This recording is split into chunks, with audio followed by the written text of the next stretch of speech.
Fascination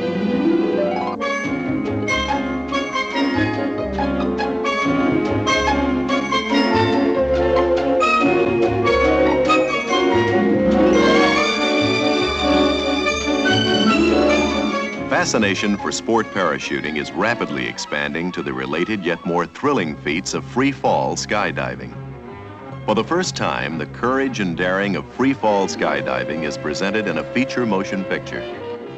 Director John Frankenheimer, who superbly captured the challenge of Grand Prix racing, now focuses his camera on men drawn to the flame of danger, men known as the Gypsy Moths.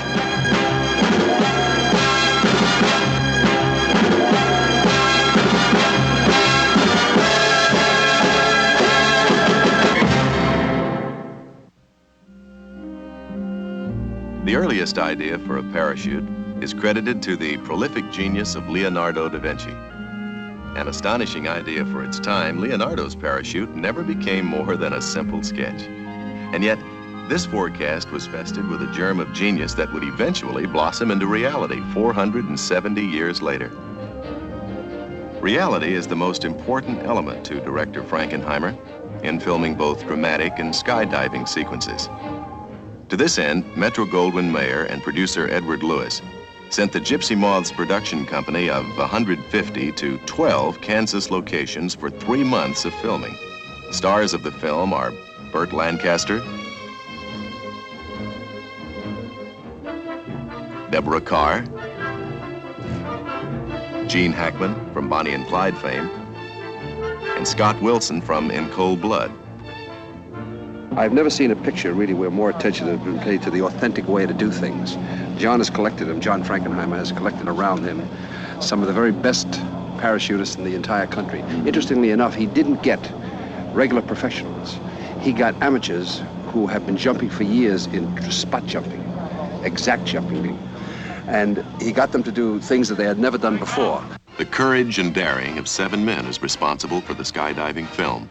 Meet Carl Banish, electrical engineer, Mike Mills, surveyor, Garth Taggart, aerospace components inspector, Russell Benefield, aerospace quality controller, Jay Gifford, sheet metal craftsman, Jerry Roulard, law enforcement officer, and Dave Thompson, draftsman. I didn't exactly know how I wanted to film the aerial sequences when I started. I had to experiment and try all kinds of things. And I had to find really young guys who were willing to do that. Of all the experimental techniques used in the Gypsy Moths, none gave more amazing results than the skydiving helmet camera, here being aligned for accuracy. Jay, why don't you sight my camera on the chimney over there, and I'll align this Newton ring sight on the chimney also, so that I see the same thing. Okay, I have it right on the top. Okay, I'm a little bit high and to the left. There, are you still on? Yeah, right on the top. Good, we have it. Also, trying to capture speed has been a problem, because if you're moving at 180 miles an hour and the object you're photographing is moving at 180 miles an hour, it looks like you're both standing still. During pre-production, we went through a long period of thinking up and developing stunts. And one of these stunts that we thought up was taking a gas station hand towel and flying through the air. And the first time we tried it, we had very little control. And we found that because of the drag on the towel, it was slowing the jumpers up that were hanging onto the towel, but the cameraman, without this drag, went right on by and couldn't stay at the same level. We also had a very difficult time trying to have a man hang on to the middle of it. The centrifugal force would pull your arm up when you tried to rotate it. So we developed a banner or scarf that was made of 4,000-pound nylon tubing with sections of parachute sewn on for a visual effect in the air and easy sighting from the ground. Once the divers solved the technical problems, they worked to give the audience a feeling of participation.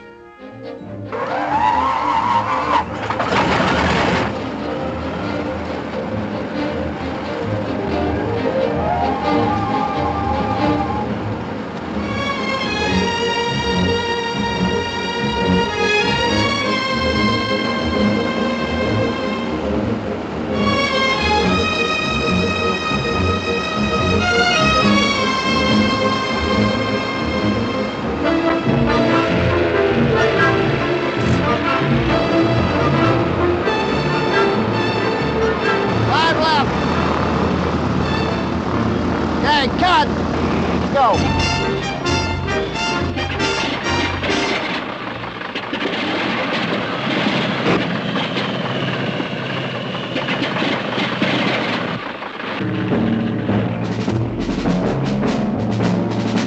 How many revolutions do you think we can get from 8.5? 12, easy.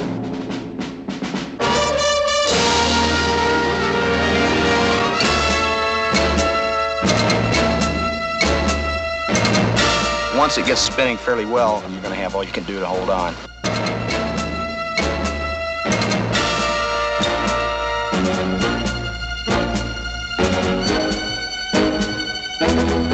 Since a man's life depends on each parachute opening, the care and packing of each chute is top priority. Packing a parachute is relatively easy once you know the correct procedure. The first thing you do in packing a parachute is tying it down and applying tension to the whole system. Then you flake the sections individually. 24 sections to the parachute in all, and each one is comprised of several different panels. Next step is to slip on the sleeve. The sleeve slows the opening and reduces opening shock. It makes the opening much more bearable for the jumper. The pilot chutes attached to the sleeve and are what pull the sleeve off of the parachute. Once we pull the sleeve over the parachute, we then stow the lines on a flap of the sleeve. We stow the lines in rubber bands. Next, we attach the parachute itself to the container. Quick release fittings on the harness. We fold the parachute into the container in neat S-folds.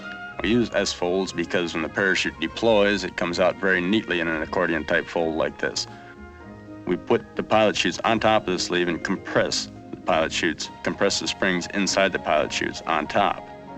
We pull up the sides of the container, across the top of the parachute, and insert pins through cones which keep the container closed until we wish to open it, at which time we would pull the ripcord handle which is connected to these pins by a long cable, thus opening the pack and allowing the pilot chutes to spring out and catch air.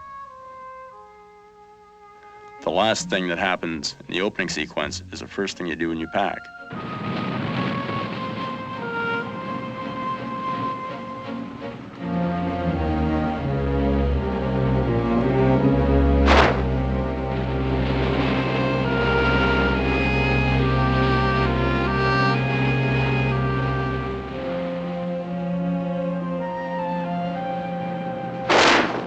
The actual story concerns 3 stunt parachute jumpers who come into a Midwestern town for a weekend to give a show on the 4th of July, or the day before the 4th of July.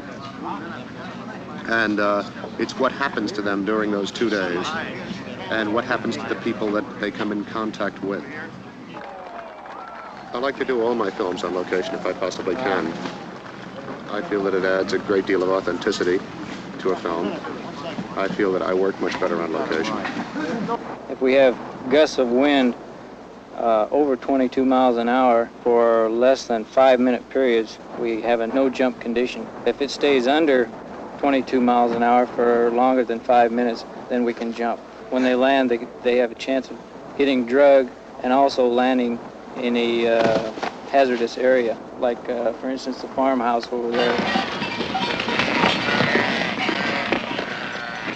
How slow do the winds have to be going for the dangerous, really dangerous jumps?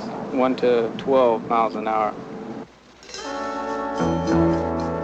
At 200 feet above the ground, I noticed I was drifting towards a farmyard. There was nothing except to more or less close my eyes and hope. I missed a barn. My chutes collapsed around me and lambs ran right in one of them and tangled up. The unpredictable Kansas wind inevitably caused accidents during the filming of 1,300 jumps. Dave Thompson here takes the hard landing that broke his collarbone. True to the tradition of a professional, Dave finishes the scene with Burt Lancaster, his arm hanging limply by his side. The skydiving is so fantastic, but I'm sure it'll be something that will appeal to young and old and everybody, because it's being shot in a way that nobody has ever seen this skydiving done before. And We're going to have to come up with what they call a cape jump. Now, that sounds to me like it's that old barnstorming bat wings. The bat stunt was a big drawing card in the 20s and 30s.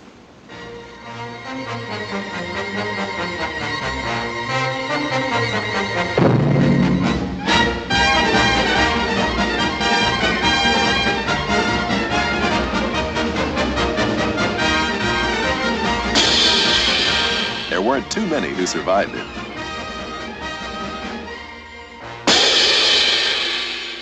This is the first set I designed, first set of bat wings. I made them out of burlap because we wanted as much air to pass through as possible. Now, we also took the added precaution of putting slots in here. We didn't know how much strength it was going to take to hold these wings.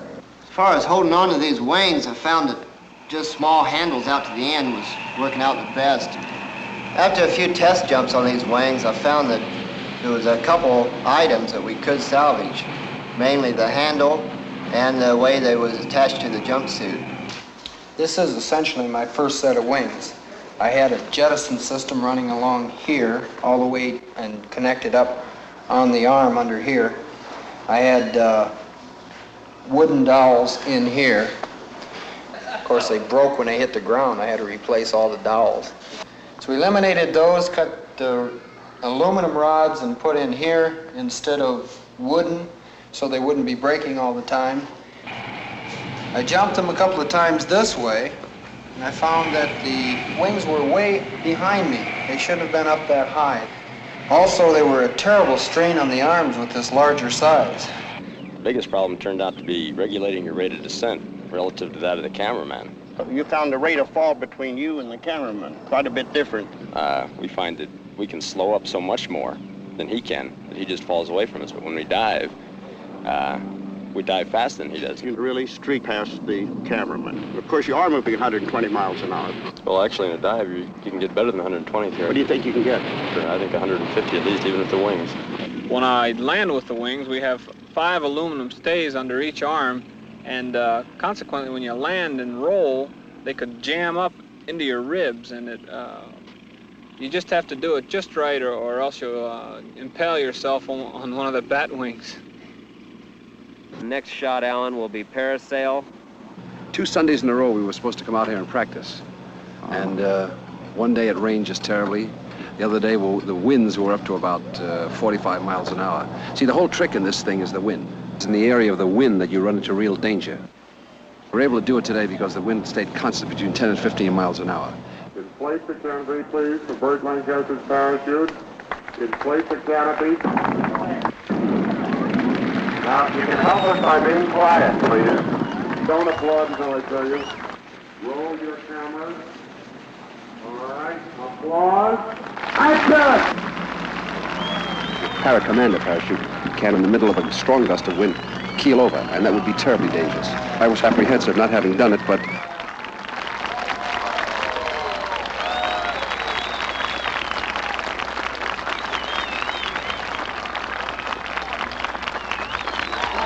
it's a marvelous quiet feeling. It's very much like, I suppose, being underwater or being on a sailboat without a motor, without any sound but the sound of the winds. You know, I'd never done this before. I mean, I actually never did it before we did the shot that you just saw. You feel yourself being lifted by the parachute, and you're also being pulled along by the automobile.